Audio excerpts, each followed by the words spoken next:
Hey guys, welcome back to my channel. My name is Megan. If you didn't know, now you know. And we've got some products. Saviland sent this over. We have this little flash cure lamp we're going to use. We have this, which is Tip Solid Extend Gel, which I wasn't sure if this was extension gel or just like tip glue. So I did a little experiment and I made this bar here, and it's flexible. So it is not extension gel, it's tip glue, which is totally fine.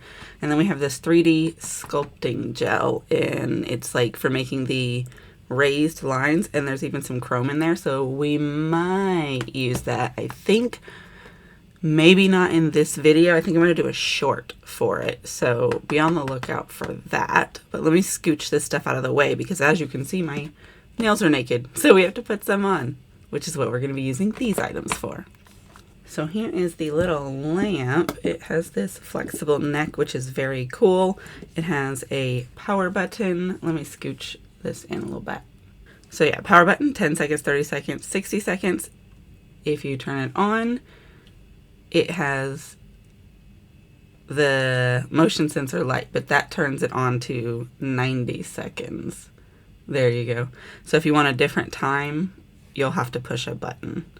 I guess that makes sense though, with it to give you the 90 seconds, because 90 seconds is usually low heat mode.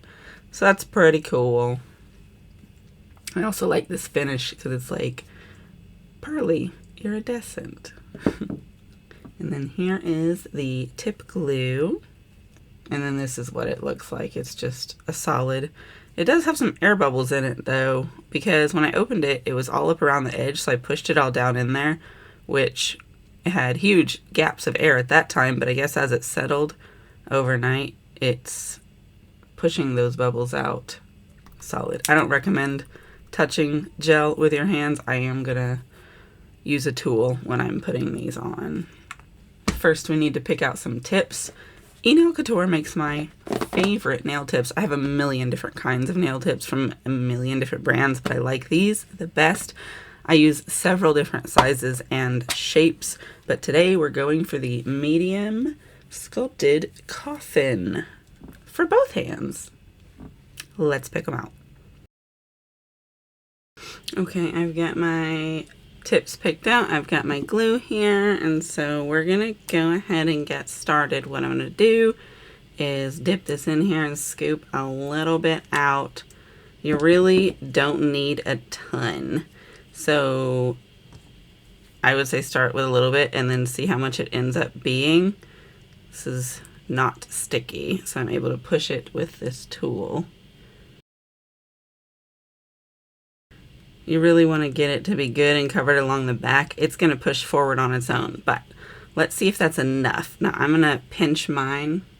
I do a bit of a pinch and roll, pinch it this way and roll it. That way it slims it in, because for it to go down far enough, it has to be kind of wide, because I have a pretty deep C curve, and so pinching it helps it go down the sides of that C curve without being too wide. And so then I'm going to push it all the way back and roll it forward with a little bit of effort so that it pushes that gel. Since it is solid, it's going to take a little bit of strength. Now I've got some squeezing out the back, unfortunately, but it is solid, so you can just roll that away. One thing about solid tip glue is it really does kind of help you out by holding itself in place. And once you've got it in there, you check, make sure it's straight. And then let's turn on our little lamp over here, and I'm going to give it 30 seconds. I'm going to stick this in.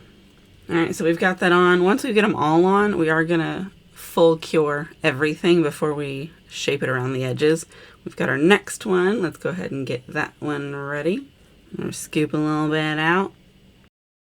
There we go, and then get that spread out. Okay, and then let's get this on here, lean it and slide her back. I'm going to try and get all the air bubbles out. Push down. If you have too much, take the excess off. If you don't have enough, you can still pull this off and add some more. Looks like I have a good amount on here. Push a little bit more. There we go. It's all the way forward. There's a little bit hanging off the end, which is okay. Got a little air bubble here.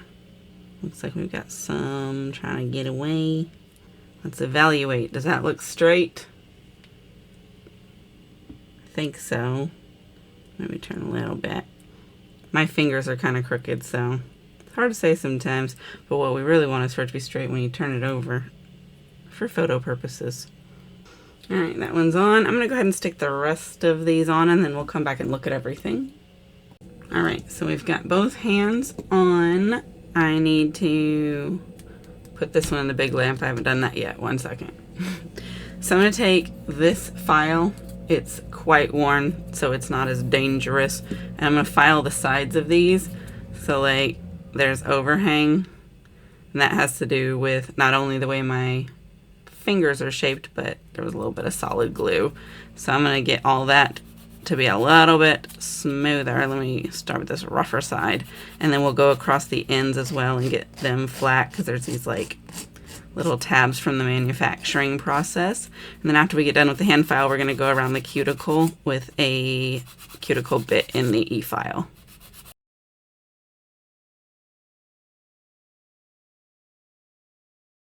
All right, I'm gonna go in with this tiny little bit here, and we're gonna go around the cuticle with it so we can clean up any spillage and smooth it off.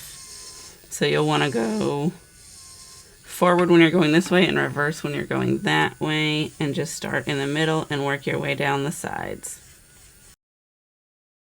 One thing about this solid nail glue is it's so gummy, so it doesn't often like to let go of itself.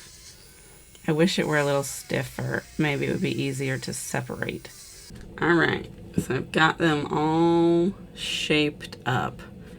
That one seems to have a little bit of a area still. I washed them and everything.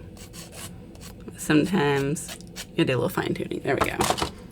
So they look pretty good, I think. What do you think? I've kind of skinned the crap out of my cuticle right here. But we'll go ahead and throw on some cuticle oil. In my mind, I feel like cuticle oil does help your cuticles heal. You do have to use it enough, of course. Like if you're not using it, it's not really gonna help. And I don't recommend you put on cuticle oil before you go in and do nail art and stuff, but I haven't decided what I'm gonna do on these yet. So that will be later, and my cuticle oil will be absorbed by then, and then I'll, you know, clean the nails and dehydrate them and all that good stuff. But anyways, I just wanted to make this short video to show you these products that Saviland sent over. The links will be in the description if you want to check them out. I have so much Saviland content that I might as well make a whole playlist. I might, but I do like Saviland products, and so if you haven't tried them, I definitely recommend you do. Unfortunately, I don't have a discount code, but they are available on Amazon, which is convenient and often really affordable. But that's it. I will let you go. I'll see you in the next video. Goodbye.